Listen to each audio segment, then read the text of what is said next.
Okay. So let's see if it works. Maybe. I said start streaming, so it should be, but then the chat popped up, so hopefully that'll work. I always gotta check it. We'll check it and make sure, but let buffer time. Let anybody who's out there that wants We are to join in. alive. You're alive. Hey, We are indeed. there we go. We got people coming in. So we're here. Hi, Les. Here. Like, hello, yes, hello, my friends. So we have a special little broadcast today because we have a lot to talk about. So I don't know if we're gonna have a real, sorry, like choke on everything, a real like coherent structure because this might go back and forth a little bit. But starting New Year's Eve and the New Year's Day, we did have Aurora, pretty darn good Aurora. It hit like a G4 at one point from a CME, possibly 2. I think there was a 2 on that one. And 2. And then we had a coronal hole, and then we got glanced by something else, and then we have a sunspot region that is just flaring like crazy right now. Well, today it's quieted down a little bit, but how many the thing had like 4 X flares or something, and a bunch of like M flares. So it's just been busy, but we have it all in a slideshow, so we'll get to that. Who wants to do the slideshow this time? I can definitely do that. Okay. Let me get it started. Get her started. So then we'll Yay. start chit-chatting about things. Slideshow. Incoherent is fine, by the way, so we're Okay, allowed good. to be incoherent. Thank you. Appreciate the confirmation there. All right. So I'm going to share, and I'm going to start. Start. We're going to start with how well it went as far as predictions, because something did finally arrive right around the time when North America was celebrating, I think. Yeah. And it rolled into Europe. And of course, I had lovely, lovely gray clouds, so I have nothing to brag about. Yep. But it got a lot more interesting as the night went by. So people who wanted to catch Aurora and had clear sky had opportunity to do that.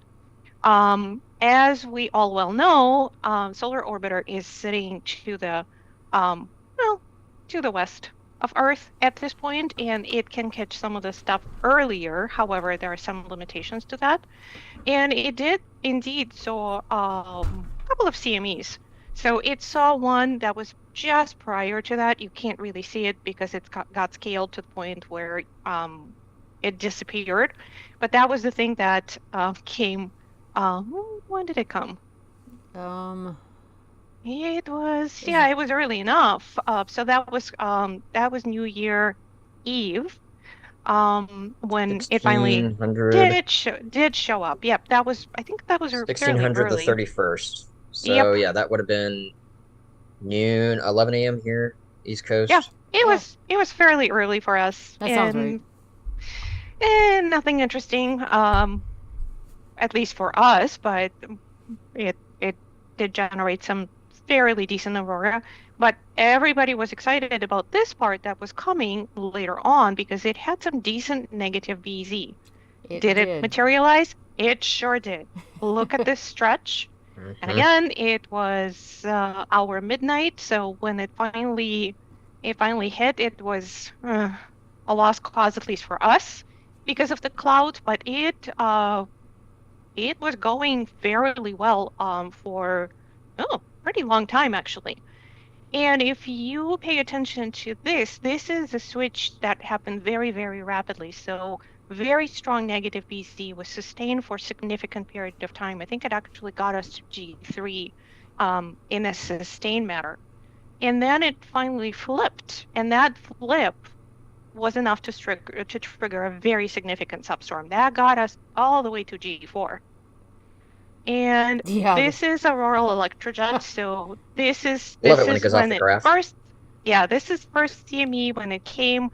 It generated some of the nice substorming to start with, so that's not unusual. It's just basically rapid remodeling of the magnetosphere because It's freaking out. It's got a lot of strong magnetic field to deal with, and it has to restructure. And then there's some nice storming going on. And then we get to this beautiful period that basically, I think it actually got to super substorms. So that's minus 2,500 nanotesla deflection. Yeah, That's that looks enough about to right. generate some trouble. And that is very, very sharp. That was a triggered substorm. It got to the point that New Zealand actually was seeing very strong geomagnetically induced currents and had to turn power off to South Island. They don't do it very lightly. It really is a huge decision because turning it back on is no picnic either, and it's quite costly. But nonetheless, they were worried about the transformer flipping or melting, and that's not something you want to deal with. Oh, So South Island was sitting without power for some time. They had to do it for G5 that was in May. Then the North and South Island were without power for 2 days because it was storming for a significant period of time. So it really was doing some damage to power grid, or at least power grid in some places that are fairly up close to the pole. They were struggling. yeah, I forgot to So, put in the HP 30 because oh the yeah. HP 30 I'll bring it up because it actually did hit like G5 briefly, but it's not enough to get that in the official you know It just averaged out yeah, to it averaged it G4. out, but it did But that was a strong little flip. yeah, it was a strong one. So this is a video that was posted on SWIPC website. They run a model of geomagnetically induced currents, and we got a copy of it because it's pretty interesting. Yeah. So it's gonna load. So this is the storming that was going on again, 31st through 1st. And the brighter, sort of the warmer color means more stronger current. Or, well, there we go. Yeah, you Some can of see those where substorms are definitely, yeah, some of those substorms are just lighting it up. And yeah, that was quite significant. So those storms can do some damage. They clearly can. It just, we're lucky that a lot of work has been done on transformers and they're a lot more resilient and there are protocols in place how to deal with geomagnetically induced currents. But for some places, power outage gets very, very real. All right. oh yeah, let's talk And about yeah, Ovation. yeah.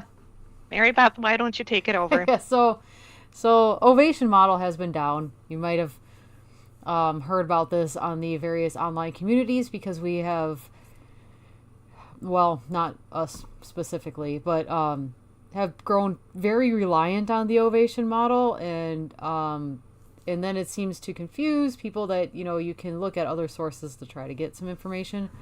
Um, and so there's an interesting thing here. If you noticed, when it went out, it was 12:31 at 2300 UTC. A lot of space weather data products will have issues, especially at the end of the year, going into the new year, because somebody has to go in there and make new folders, which is funny to say, but there's a truth to that. And even the AE index was delayed a little bit because right at the switch. Interestingly enough, though, this seems to still be having problems. Like, what are we, 5 days into it, and still not quite there. So there could be actually something else going on with Ovation, more so than just that simple little thing. But the point is, it has been out, and It is, yeah, it is finally fixed, okay, but did it? Okay. just to be sure, verify the time on Ovation and definitely verify where the terminator or night day line is positioning in relationship to the oval. So at some point, it was clearly predicting Aurora over North America in broad daylight. I'd Yeah. love to see that. Yeah. That was impossible. I know it's impossibility, so I know it's an issue. Was the model correct as far as probability distribution? Yes, it was. So if you know your relationship to the auroral oval and the magnetic midnight, or local, your local magnetic midnight, you can probably figure out where are you at in the relationship to the oval. But that's a lot of calculations. You need to know, you need to handle a lot of information. It's just not worth it. So as much as we love telling people not to use Ovation, now we have another reason to do it. So be cautious with it. If you're using it, I mean, it's a fine product. It has its own purposes. It's not something we recommend chasing, using for chasing, but if you use it, you have to verify it. You can't just grab it off the website or the app and assume it's going to be correct. You do have to verify it. By the way, apps that were relying on Right. it, Yes. they also had huge issues in terms of calculating the probability of aurora at your specific location. A few apps posted notices that Ovation is out. Please do not use it. It will not calculate it. Some of the apps just waited for the oval to be fixed. Some of the apps do not use Ovation at all.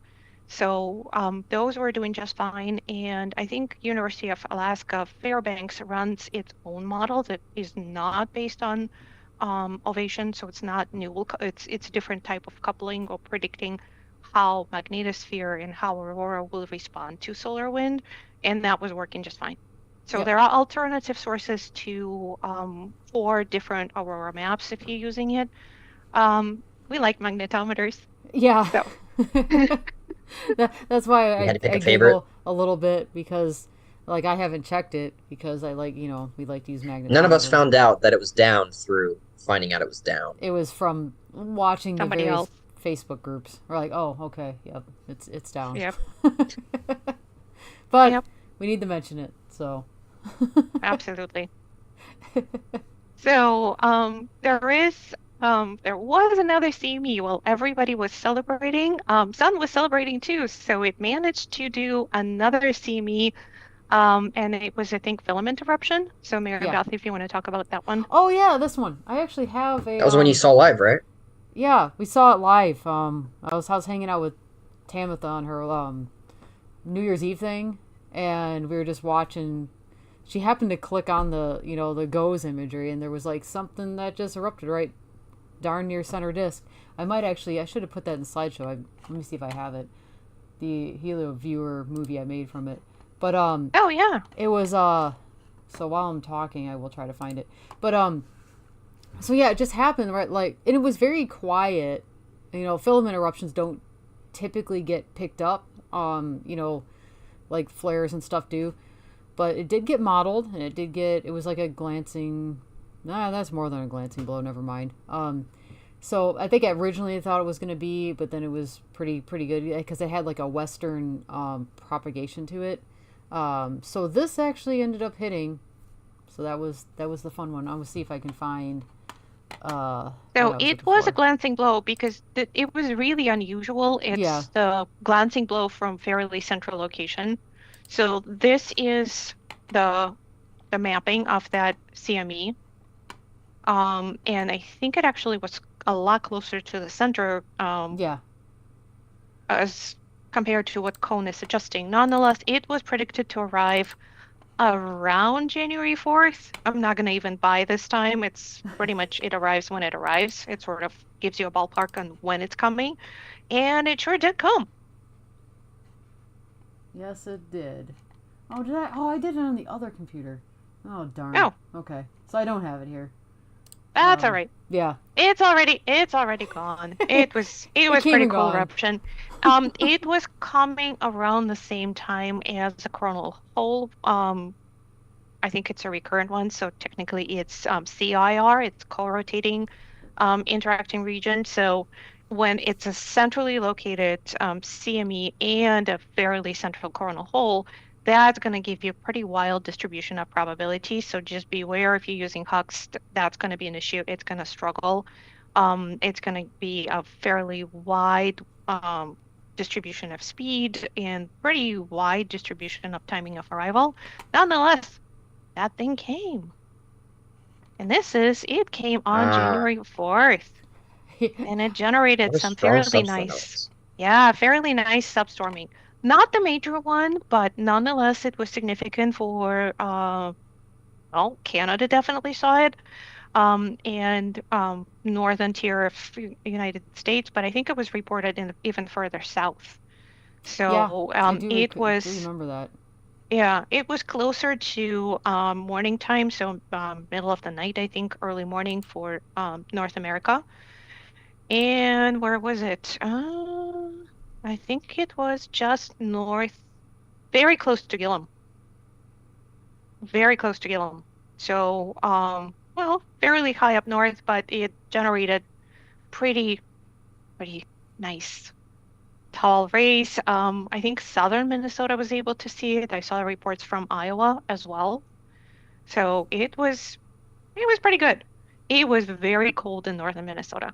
So waiting for it, people who reported Aurora, thank you for reporting, because it was cold and we posted cold advisory in our group. It was freezing.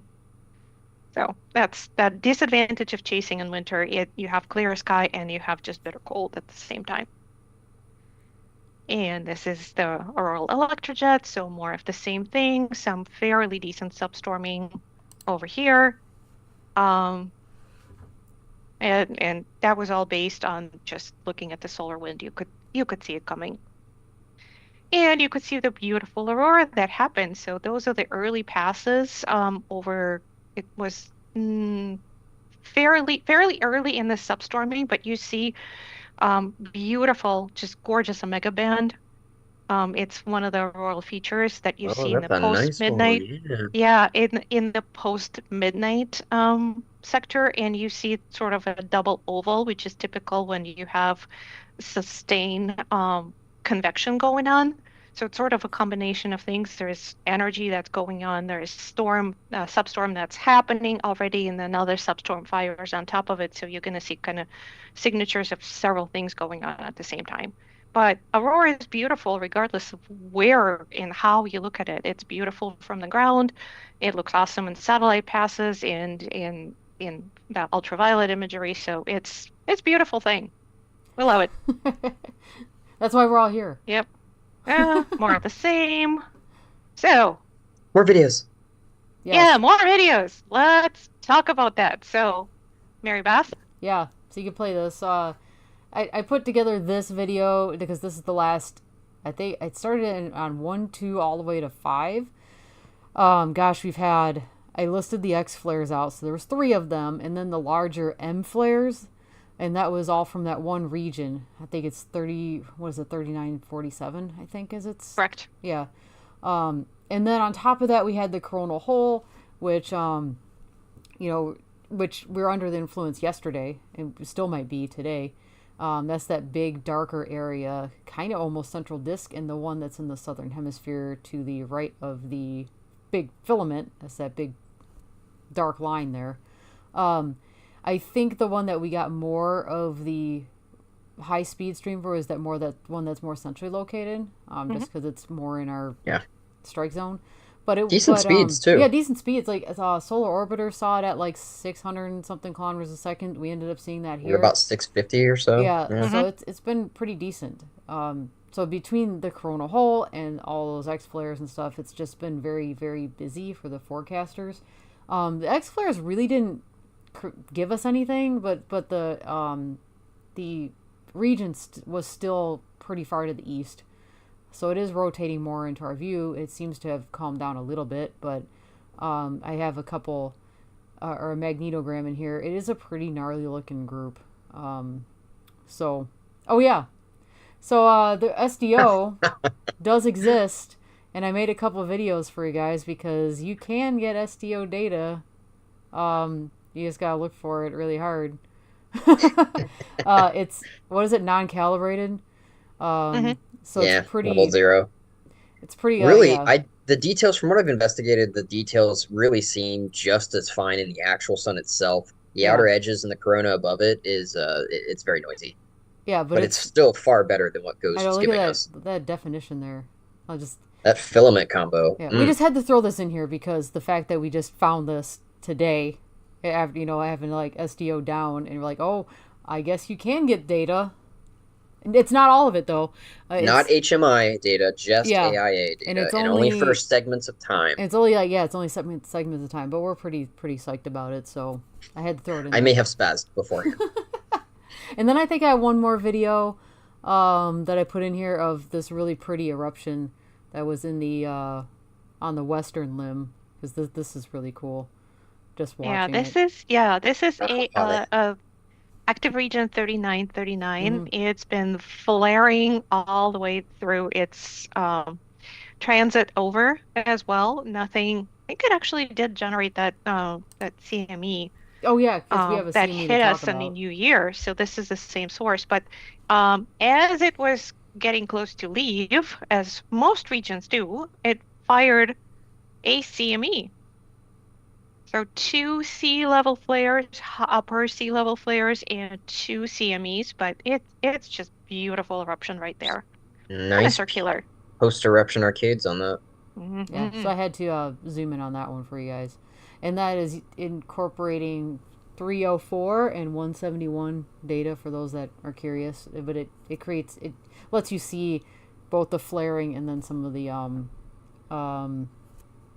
other features. So I like to combine those together. You But get anyway, coronal detail and chromospheric yeah. detail. Thanks. So Oh before we get to the CME part, we do have a few warnings, as usual. yeah. Here's your few warnings. So EPAM. So When you have a couple really angry flares that have a history of producing very large flares at that, it's going to affect EPAM, because you'll see a rise in protons and electrons sometimes, um, with those energetic flares as well. So it can't be just used for looking for CME arrivals, because we're getting kind of a double whammy with having a extra flaring too. So and Tanya can add to that if you want. no, that's pretty much right on target. When you do have flares, they do come with lots of particles that are thrown our way. The difference between CME related rises and flare related rises is how long they last. Hmm. But when they start, you can't exactly tell which one's going to be which. Right, you have to let time go by. Yeah.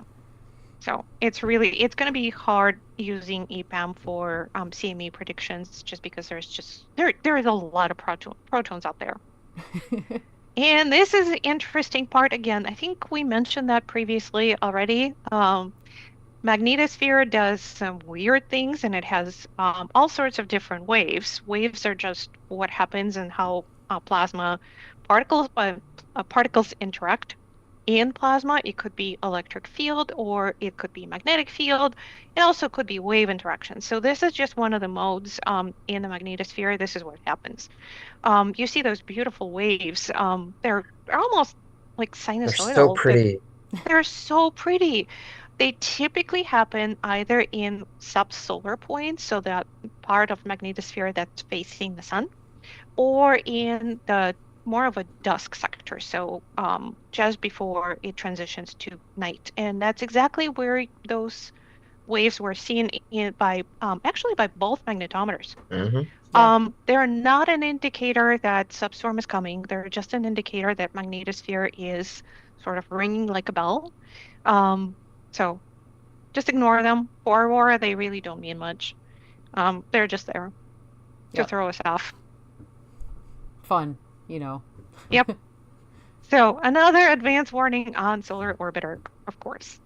Solar Orbiter is currently at about 15 degrees west of Earth. So it will see a very different part of the sun. And we are starting to see a little bit of the east limb, a lot better. Is it west? Which way is it Yeah, going? Is east. it really Yeah. west? Yeah, It's it's east of moving us. I'm west of sorry. us, but it's east of us now. Yes, it is east of us now. So it's looking that it's sort of peeking behind the east limb a little bit. And unfortunately, stuff that's flying from the sun will hit solar orbiter and may not hit us. So looking at the data, if something is rotating on the sun and hits solar orbiter, then hits us, yes, definitely it's going to happen. Like coronal hole. CME that's propagating more straight out radially, it can easily start at the sun, hit the solar orbiter, miss Earth altogether. Like this spike that everybody was excited about just never materialized at Earth. We didn't get that shock. we got what was following it, and that's the high-speed stream, and that's what's typical for it. It's fast-flowing solar wind with all sorts of BZ oscillations. So this part is BZ, and it's going places. So it can be very unpredictable, and unfortunately, this is why SWIPC posted G1 warning, because it's very possible when BT, when total magnetic field is enhanced, if it's going into BZ, you're going to get a substorm. You're going to get a storm. Not very strong. We're talking about intervals rather than sustained storming, but it's very difficult to predict. So you really have to look at the solar wind and literally chase a substorm if you see it coming. May not be necessarily easy thing to do. There is a small CME that's embedded over here. So, what's the flex rope? Yeah, I'm not going to tell this one. These RTN coordinates mess me up, so. Southwest north. There you go. Right there. Yeah. So that may have been the CME that was it arrived. Yeah, I think that probably was the CME that arrived around the 4th. After that, it's more of the kind of solid high-speed stream. So use it for coronal hole prediction to some degree, but not for CMEs at this point. It's just not going to be that helpful, not reliable. All right. So here's our magnetogram. I pulled these from the Gong instrument because we don't have the data from SDO. HMI. It just kind of, it's saddening because, this isn't obviously not high definition, but it's what we have. But you can see the region on the left. That is the one that's been giving us a lot of troubles. And even if you don't know what this means, you see the mixing going on there. Like, okay, that's probably the reason for all these flarings. So I wanted to throw that in there, even though it looks like you can see maybe a couple little delta regions, like those little white specks that are in the black. Yeah.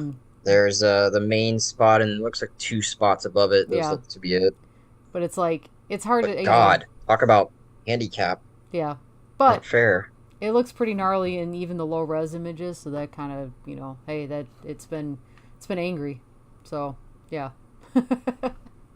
It definitely has been flaring. Yeah. So and of course, it's probably going to wait for the west limb before flaring probably again. As per usual. Now that it's facing us, it's quieted down. So, go figure. As usual. Yeah. Here, now we can talk about these CMEs. This is a west limb CME, but it has been modeled as a glancing blow, and you'll see it in the videos here, so we're going to talk about them. Yep. It's pretty cool looking one. And I think the video next to it is with the running difference, so you can see the CME a little bit better. There's actually a couple of them. Oh, 1, 2, 3. Yeah. So. Okay. That's that. I think I just had the full versions on the next slide, where you have the whole disc. But zoom in, zoom out. They're kind of neat to look at. It's amazing how much more information you get out of differential imaging. Uh-huh. Yeah. Those are pretty hard to see in the standard white light. Yeah. The running differential definitely makes it easier to see. The white light ones are prettier, but So here's they did model them. So this is Met Office modeling, and this is, when I looked at it, it pretty much looked like solar cycle 25. So stuff flying off the east limb, stuff flying off the west limb, and we are sitting in the middle and just waiting for something to hit.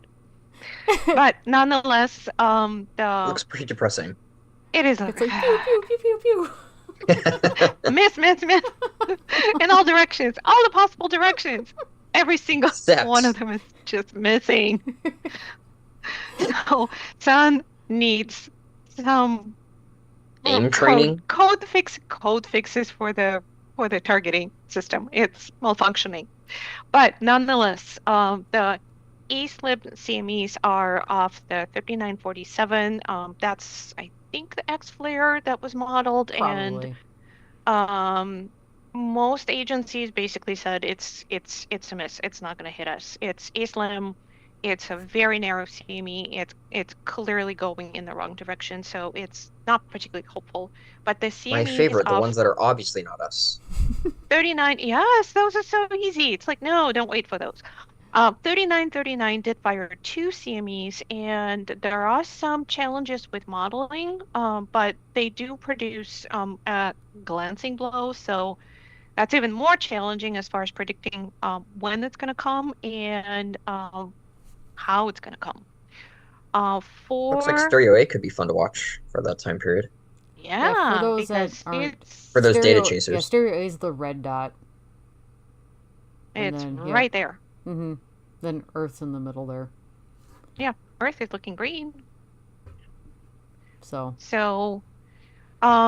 those are the ETAs, and at different agencies kind of modeled it slightly differently. So we have anywhere from arrival on January 6th to early January 7th, to, well, maybe something will materialize on January 8th, but not entirely clear.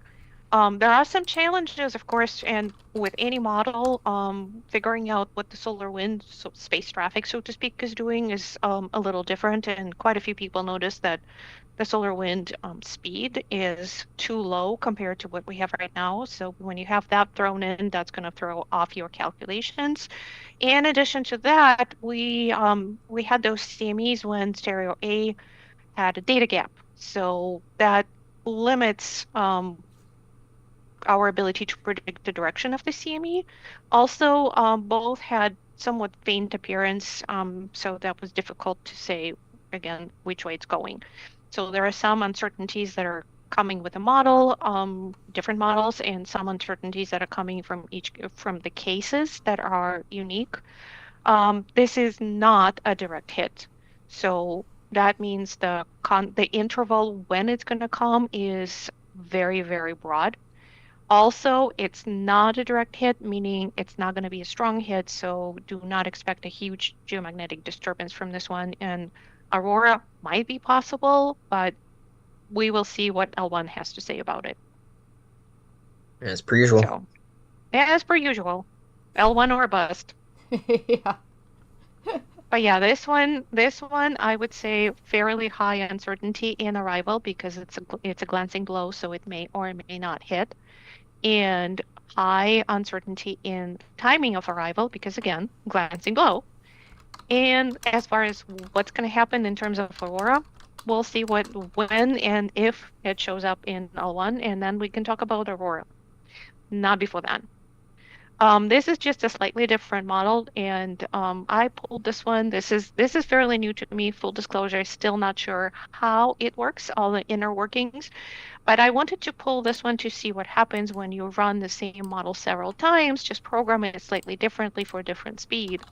And some of the ensemble members, so some of the runs actually resulted in no hit, which is pretty typical for glancing blow. It may or may not come. So we'll see what happens. As always. I don't know what we have for cloud situation around January 6th or January 7th, but check your local conditions. We're finally having some nice weather. It's very, very cold, but I'm excited to see at least some of the sun. Even if it good. doesn't help with the cold. Well, Just a mood lifter at that point. That's usually how it works, right? If it gets cold, then I know middle I'll of the take the United freezing States is cold. looking, and I know middle of the United States is looking at some nasty winter weather. they are. Lots of snow. Aye, present. yeah, he's Expecting in that. 5 to 10 inches anywhere between there. Oof. So we'll see how that works. But That's Central gonna be Ohio rough. is not ready for it because we just had maybe 3 inches and it hasn't melted yet. So we're actually having a winter this year. Very happy. Sorry, everybody else. We have no snow on the ground, so I'm jealous. Ooh, we're better than you right now. Yeah, that's for sure. Take it. Oh yeah, Hux does not have this CME, well, actually these CMEs in it because it is frozen. So it appears that a lot of space weather agencies are having some issues around the new year, and it's been a really rough start. Models not working or lots of flaring going on at the same time. So trying to fix what you have on the public-facing side while addressing the space weather, very active space weather, it really is challenging. So my heart goes out to the forecasters. Thank you for doing your job, and thank you Yes. for keeping us informed. But yeah, hang in there, guys. Solar minimum is coming at some Did point. the It's not. sun know that it was our new year and that's what's all going to happen, so it decided to flare up? It was funny. It's It all was a funny how it conspiracy all at this happened. point. Not So- really. Just have to be clear. All right. I think that's all we got. That's good. I'm just answering Had a nice engaging chat as well. yeah, which is always nice. Yeah, we do. I know it gets brought up every week because we do need to do the magnetometer thing. So that's We want to do an official series list. Like that's the moral of the story is we want to have like a part 1, part 2, part 3, some details, some but we want to also get that verified and make sure it's what we have planned is accurate and relevant. So that's been the rough part. yeah, and then we keep getting these things in between to talk about. And of course the sun's angry. Yeah, that definitely helps. So now I gotta look that up because I'm like, Margaret's asking how big the flare was for that response for the New Year's Eve one. I don't think it was that big, but No, it was actually 2 2 CMEs M? too. yeah, it was 2. 2 M class flares, I think. I think so I have too. my Let me check on alerts that. turned off below R3, so I don't get anything below X class flares anymore. So I miss CME sometimes.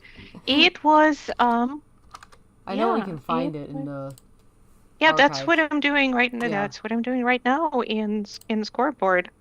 But it was not a major flare. No. So it doesn't have to be a major flare to generate some nice aurora. Absolutely not. Yeah, it does not. That is for They're sure. frequently uncorrelated. So let's Yep. see. Let's go back to December. 'cause Agree. That would have been. I found it. Oh, did you find it? Okay, good. Yep. It was actually the same region that just fired off the West Limb. It was 3939. Okay. And At least I it's consistent. yeah. There was uncertainty as far as what specific flare generated it. Okay. But there were a number. Yeah. They don't. There were a number of. There were some decent like M flares from that around that. So it's probably one of those. Yeah, that's right. Because that's when it was. That's when it was doing the Christmas tree, where like 5 regions were lighting up at the same time. Yeah. Mhm. Yes. So they. So it was that region we thought was the back limb, correct? That we thought it was a back limb initially, Yes. CME, but then we found it was front. So yeah, that one was then what was the M3 maybe? southeastern hemisphere region. Yeah, it was like M3 It was a or very something like that. low. I don't even know if it was an actual measurable because there were other ones flaring at the same time. Yeah, that's the other thing. So we'll note about the note.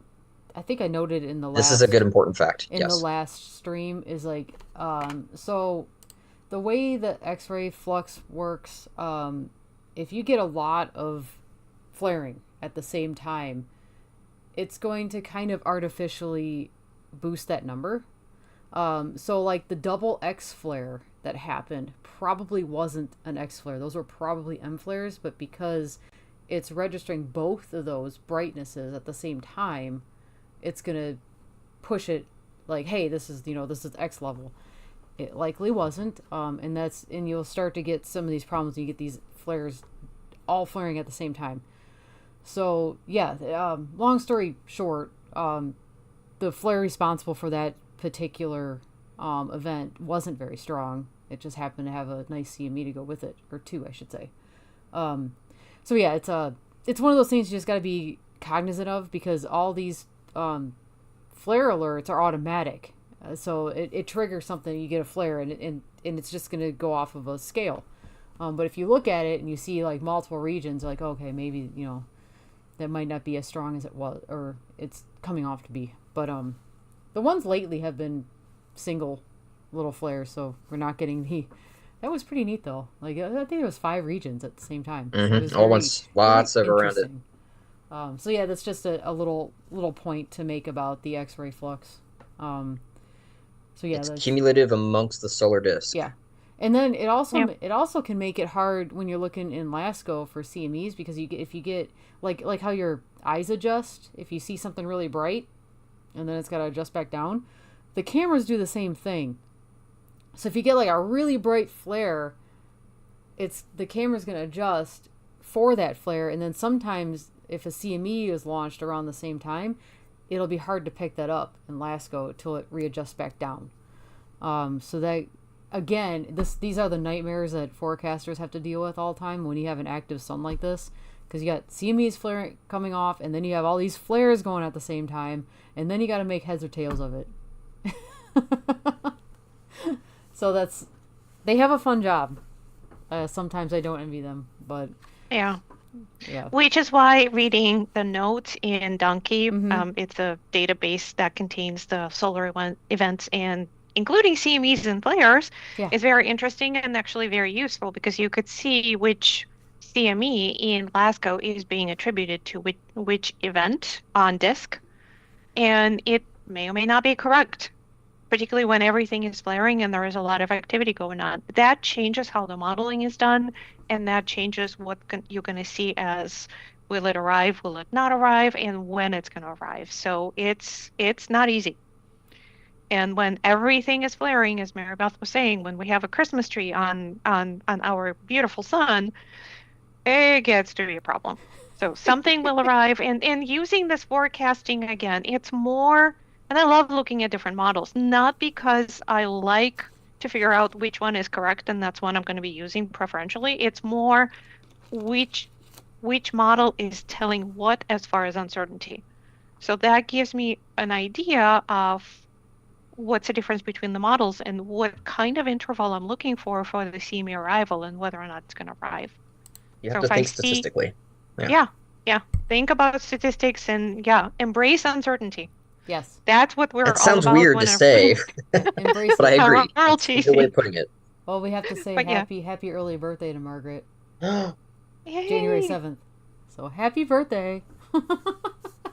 In what, 2 days? One 2 day. days. Yeah, yeah. Yeah. It's One the day. 6th there. One day. Okay. Yeah, that's right. Yep. Because they're in the future. We're in the past. I, Who's passed? I love this. I love this, like, extreme time zone difference. It just cracks me up. So I love it. We love you, Margaret, though. We do. But I think that's the rest of the questions, other than the magnetometer stuff that we need to desperately get to.